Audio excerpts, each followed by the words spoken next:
La mayor parte de ellos no se naturalizó. Muy pocos de ellos se legalizaron mexicanos, naturalizaron mexicanos. Entonces eran extranjeros ocupando tierras mexicanas. Últimamente, ver a rusos y ucranianos en la misma frase es algo raro. Sí, Pero raro. en este canal le vamos a dar la vuelta y vamos a contaros cómo fue su historia con México. Ah, tienen una historia con México, ¿eh? ¿Cómo Bueno, llegaron a México los rusos y ucranianos? Vale, vamos a verlo, no tenía ni idea. Siempre es interesante conocer estas historias. Sí, desde luego. También me parece interesante que nos dejéis un like porque os encanten estos vídeos, que te unas a la familia más sinachera de todo el internet, que es gratuito, y si quieres hacerte miembro del canal se agradece un montón. Vamos a ver qué nos trae esta historia. Vamos a ver. ¡Adelante! Adelante. Bueno, me llamo Pablo con B chica, Pablo Hetman, soy de origen de Ucrania.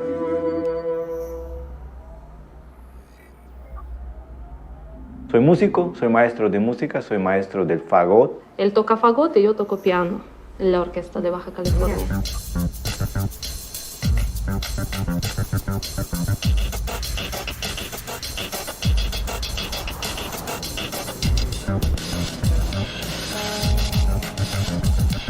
Ensenada, Baja California.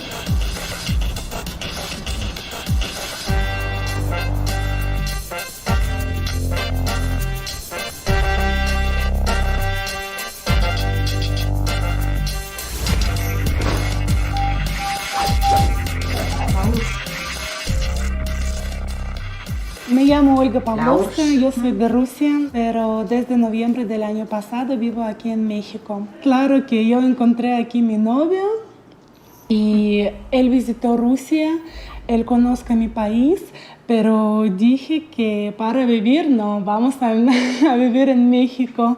Sí, son las fotos de tu viaje a Rusia, ¿sí? Ya este es en San Petersburgo, nos damos un paseo en los ríos y canales de San Petersburgo. Antes de que venir yo abrí internet, ¿qué noticias yo encontré? De los narcotraficantes, violencia, mataron a la gente, narcotraficantes. Una visita de representante ruso a México, única noticia que no está conectada con violencia. Jarabe Tapatío, por ejemplo, ya los conocía ya todavía, y la música esa, sabía. Mexicano con bigotes, con esta... los puros buena vibra, ¿no? Teníamos de mexicanos. Los ricos también lloran. Empezaba la novela y no había nadie en la calle. La emigración rusa a México empezó en 1906 de 80 familias. Ya en el año 1980 había 3.000 rusos en México, pero ahora, en este tiempo, ya vive casi 15.000 rusos en México. La migración rusa a Baja California es parte de un proceso que se inició por allá en Ucrania. Los primeros rusos que llegaron a México eran molocañas, se llaman.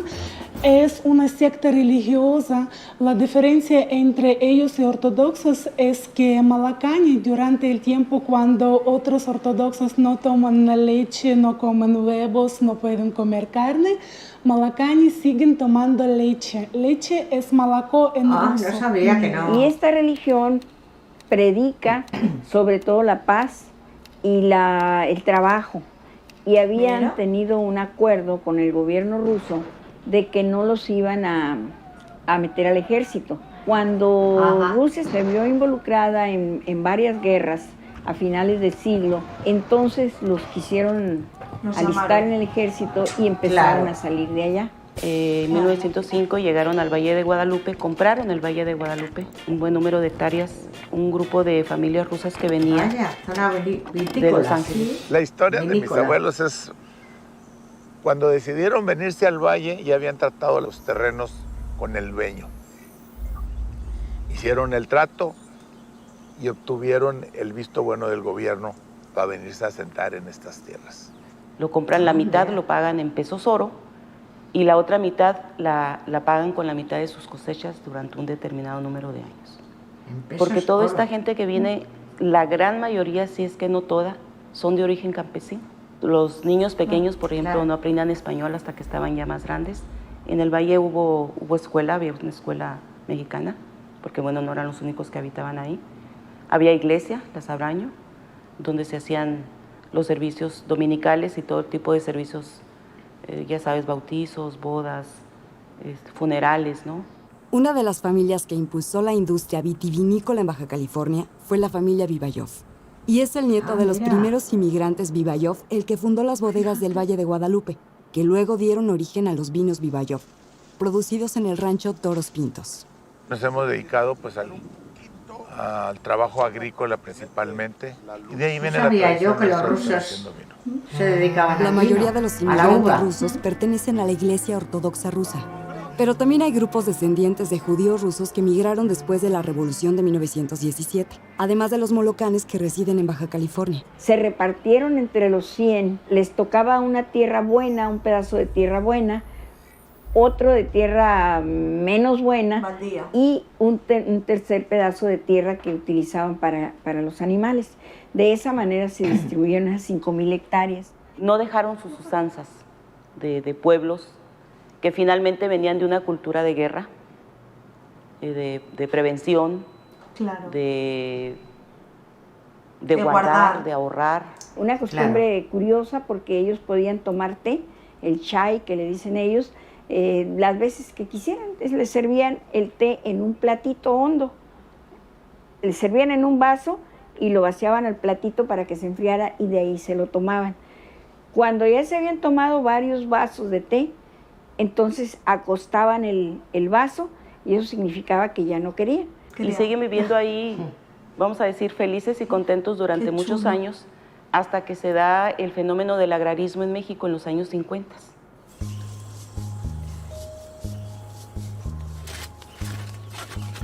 Cuando llegué, Los primero que abuelos quiso de ser la un Branta. aeropuerto de México fue chistoso, es que era jugo de naranja, en vivo, como se dicen. Y me acuerdo, costaba 5 pesos allá en las barras, ¿no? Eso fue muy típico, digo, no, todos en México Claro. tienen que tomar jugo de naranja, porque así empezaba cualquier novela. El primero que sentí que sí, es muy diferente y está muy lejos de Ucrania, porque la verdad, cómo se ve es muy distinto, cómo están la gente, cómo están las casas, las plantas, o sea, todo es diferente. O sea, vienes a un mercado y yo, ¿qué es eso? Guayaba, ¿y eso qué es? ¿Eso se comen, se cocen? Las No, frutas, sí se claro. come, es mango. Pues había tantas frutas que yo nunca la vi en mi vida y lo probé primera vez aquí, con estas, no es cucarachas, ¿cómo se llama estas? De que Chapulines. comen también, sí. Chapulines, sí. Ah, chapulines, claro. Pero no son cucarachas, ¿Sabías son saltamontes, Son ¿no? saltamontes. Ha dicho cuca y se ha callado un Cucarachas, poco. Las Claro. cucarachas es distinto. Claro.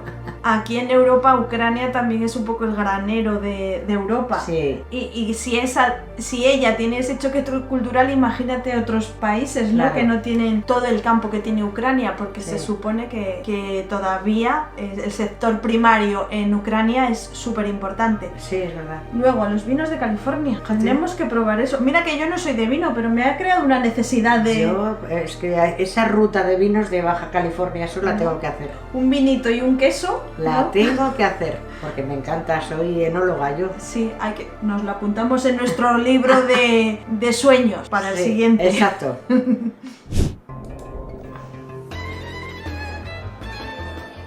Si vas a Rusia, tendrás que brindar diciendo Zdravia y tomar Anda. vodka como lo hacen allá, bien helado y derecho. El tequila es el producto nacional más enviado a Rusia. Y México es el segundo destino de exportación de vodka ruso en el mundo. Tendrán Anda. algo en común. Durante Bueno. la primera mitad del siglo XX, llegaron a México disidentes políticos de la Unión Soviética que, Trotsky. al no estar de acuerdo con el estalinismo, Lo vimos. eran perseguidos y torturados. Tal fue el caso del cineasta Sergei Eisenstein, el pintor Vladi, el arquitecto Vladimir Kaspé y el ingeniero y sismógrafo Vladimir Olchovich. Uno de los inmigrantes políticos más importantes que llegaron a México fue León Trotsky, uno de los principales líderes de la Revolución Rusa que llevó a los bolcheviques hasta el poder en 1917. Lo que Trotsky Fue amigo ignoraba de era que Frida en solo Kahlo, unos años pasaría de ser héroe de la patria a villano, traidor y Olvidado. rival de José Stalin. Sí.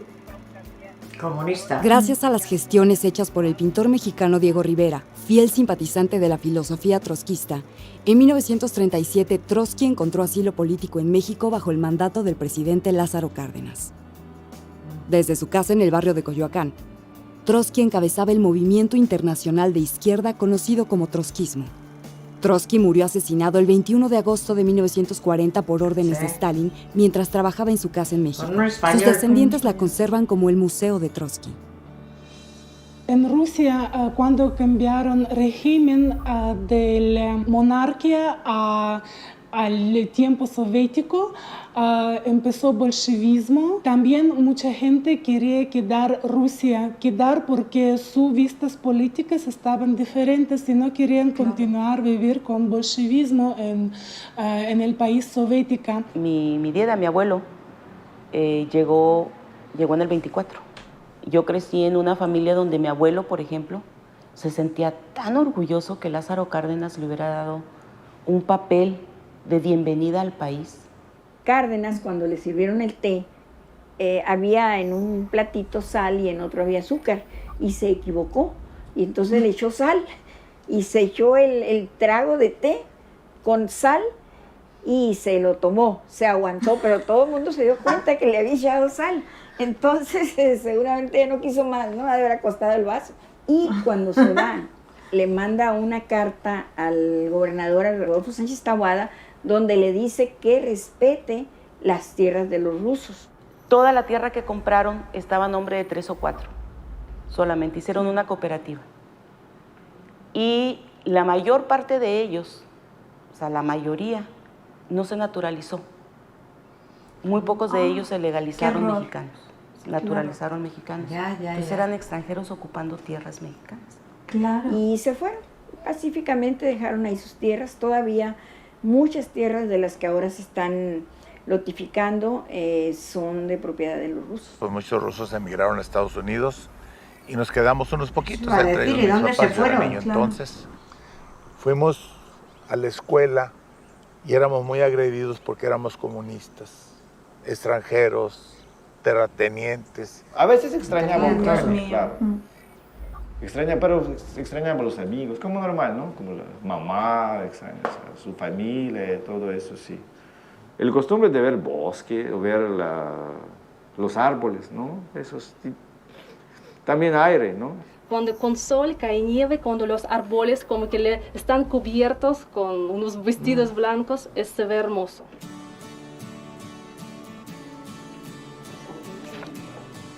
Pues es la boda. El álbum de boda. Nosotros donde vivimos estepa y bosque, entonces tenemos mucha tierra negra, es mucho pasto, muchos árboles. Aquí yo nací en Ciudad Grande, pero todo sábado y domingo siempre pasamos a una casa que tenemos afuera de ciudad. Esa es esa casa, pero tiene salida al río. Es el paisaje el que tiene nuestro lugar de donde somos.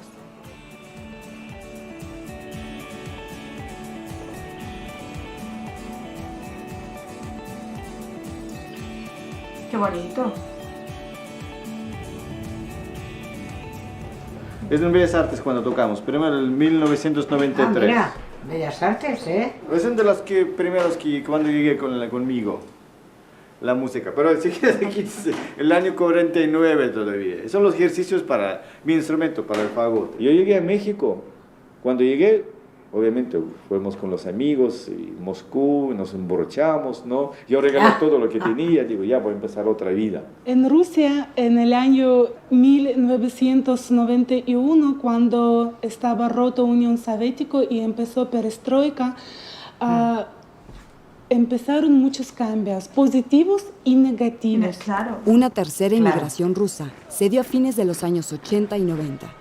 Las causas fueron la falta de empleo y oportunidades que trajeron consigo las reformas económicas conocidas como perestroika, bajo el gobierno del presidente Mikhail Gorbachev, en la entonces Unión Soviética. No había nada en las tiendas, o sea, ahorita no sé, está difícil imaginarlo, pero no había nada. Llegas a la tienda y vacío. Cuando cayó el telón de acero. Están esperando todos los regímenes que llegue algo, entonces no, eso fue... comunistas. Los que podían querían salir del país. cuando estaban condiciones muy duras en Rusia para los artistas, para profesores de las universidades, para la Siempre gente suele que tenía ser, sus ideas, sus proyectos, pero Es no verdad. Los vea pensadores cómo no- pueden realizarlo en Rusia. En ese tiempo, mucha gente encontraron invitación de parte de México que les ofreció las condiciones muy cómodas para la vida y para que puedan realizar sus proyectos. Entre los rusos que vinieron a México en esta época se encuentra Alexander Balankin, científico ruso-mexicano que recibió el Premio Nacional de Ciencias y Artes en 2002. Anda, mira. Balankin es uno de los 227 investigadores rusos provenientes de la Federación Rusa que residen en México. Vimos que hay mucho trabajo, había mucho trabajo. Secut, el Centro Cultural de Tijuana, mucho que hacer allá adentro, estamos allá ensayando nosotros siempre. Realmente fue tocar el instrumento, dar clases y no me preocupo por nada más. Bueno, ni tan mal.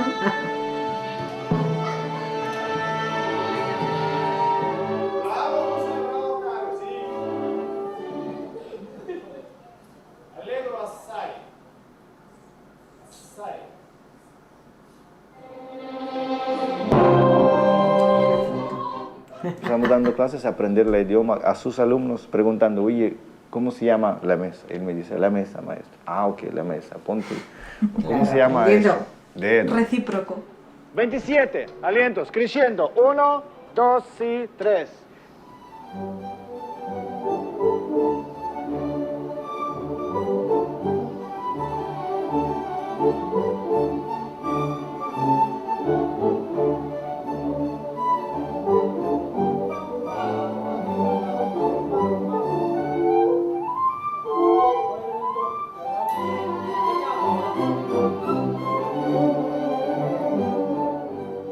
Muchas veces alumnos chiquitos o 12, 13 años, tocamos una pieza, dirigimos y algo tiene con Rusia. Y me viene la niña y pregunta, maestro, ¿qué sienten cuando tocamos una melodía rusa? Deben de sentir algo muy especial ustedes aquí.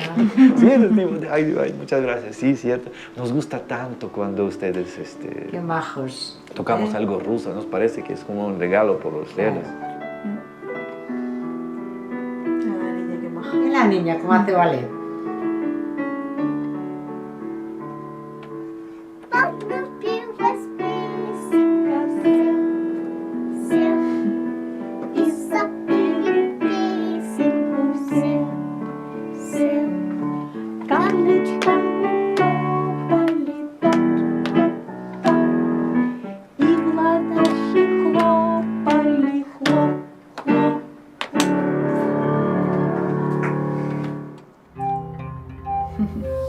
¿Sabías que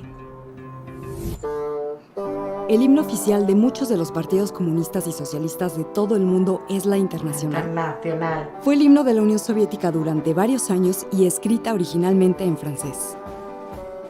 En 1919 se fundó en México el Partido Comunista, del cual se derivó el actual partido de izquierda PRD, Partido de la Revolución Democrática. Hay mucha diferencia entre las costumbres rusos y mexicanos. Por ejemplo, aquí cuando la gente te saluda siempre dan un beso. En Rusia no. Y ahora cuando en junio yo regreso a Rusia a visitar mi familia, yo siempre digo hola y quiero besar a la gente, pero entiendo que no, ya estoy en casa. Esas son costumbres que son muy fáciles de aceptar. Los rusos muy serios. Pues gente más como severos allá. Los rusos nunca dicen por favor. Y me acuerdo que mis amigos mexicanos, oye, tienes que decir por favor, hazme, por favor. Y de gracias después. Los rusos no dicen eso. Antes, no sé, ahorita no sé, a lo mejor ya, no creo. Mexicanos, Qué rudos, hola, ¿no? ¿cómo estás? Los rusos no te Más preguntan fríos. Es eso. muy seco, sí.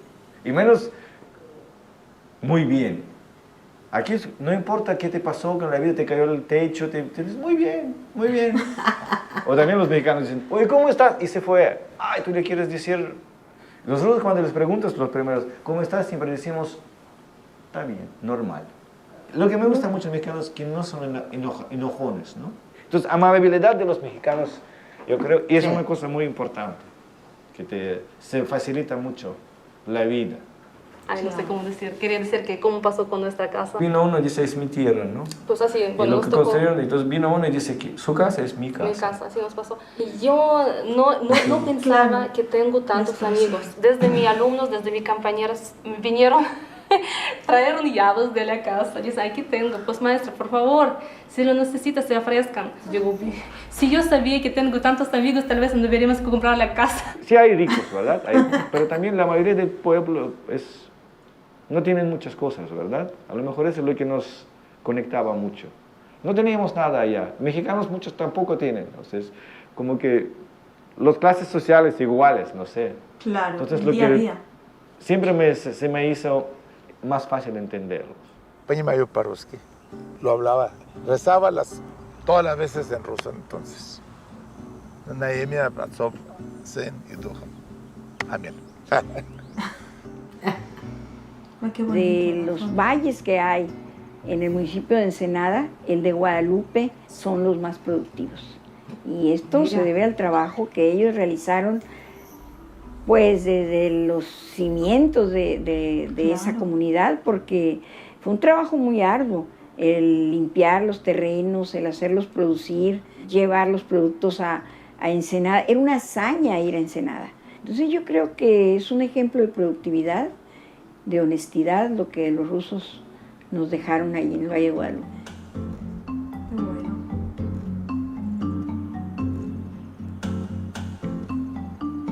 Cementerio, ¿no? Sí, mira. México Todos es el son país apellidos que rusos, quieres sí. con todo su corazón y que puede convertirse a segunda patria a cada persona.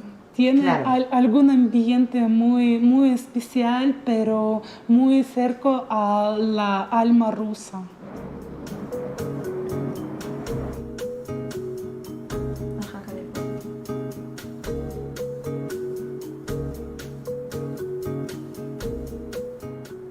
Para mí México es como mi vida. No sé qué va a pasar adelante. Ahorita es para mí mi vida, lo que yo tengo. Es mi esposo, es mi casa, es mi hija, es mi trabajo, pues es todo. Claro.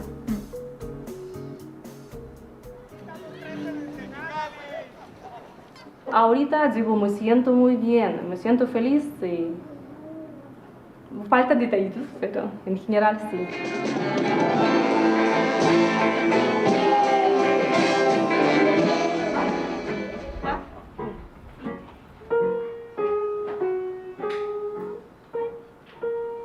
Siento México como que parte de Ucrania casi. Llegando aquí me daba tanto gusto ver, por ejemplo, se juntan la familia, primos, primas, tíos, hermanos, hermanas, y se llena la casa. Eso yo siento que estoy en extranjero, porque aquí nos juntamos con mi esposa, con mi hija, con mis hijos, y no hay nadie.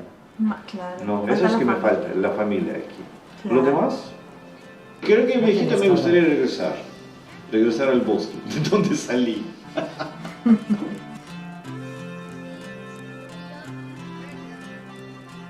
Esta es la historia de los rusos y ucranianos, de los que llegaron.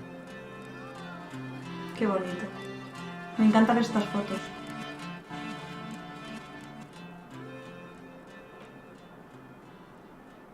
Bueno, qué diferente es migrar también cuando te obligan a cuando tú lo eliges, ¿no? Sí, es verdad.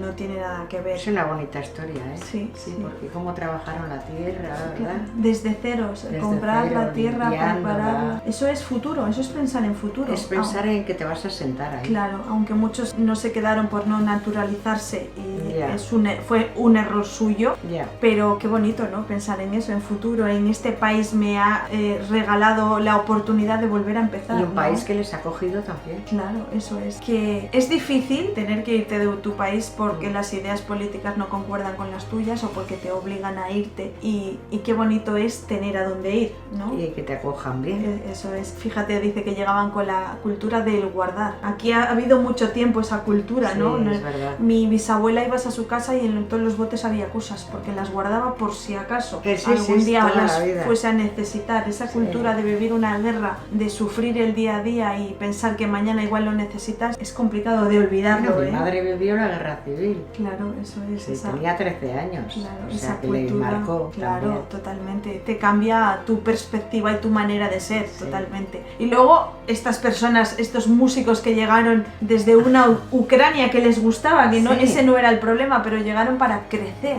musicalmente y familiarmente. Y encontrar en México una casa también es súper bonito, la Sí, verdad. es muy bonito, sí. Eso es. Seguiremos conociendo historias tan chulas como estas. ¿Qué os parecen? Dejadnos aquí debajo en comentarios si os gustan, si queréis que busquemos una en concreto. Ya sabéis que nos encanta leeros. Nada más, desearos que paséis excelente día y nos vemos mañana en un vídeo nuevo. Adiós, familia. Adiós, papirrines. Sin hacheros. Sin hacheros.